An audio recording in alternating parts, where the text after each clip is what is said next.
دیسا بێژین بەداخوان دیارە ڤایرۆسی کۆڕۆنا دیسا پێلا سێ هەکەر بێژین یان حتا ڤایرۆسی نووشک دێت ناودا هەبن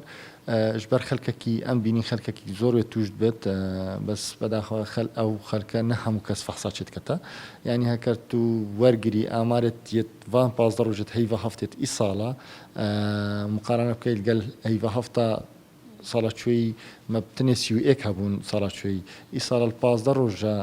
heyva heft me nêzîkî du sed û pêncî û êk e ev yê fehes kirîn ev yê fehes nekirin ji gelek in hem tu zanî şik wekû şêxan minteqeke hemû kes êk û du naset yanî meselên ez bo nûmune bêjim du cih me heyne wekû gundê Êsya wekû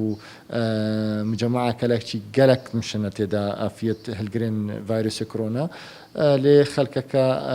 fehsê naket û lêre şik pirêya we daxwast kên hêvîdarên şûyê xelkê her kesê eعراضên nexweşiya korona lê derketinî yekser serdana ket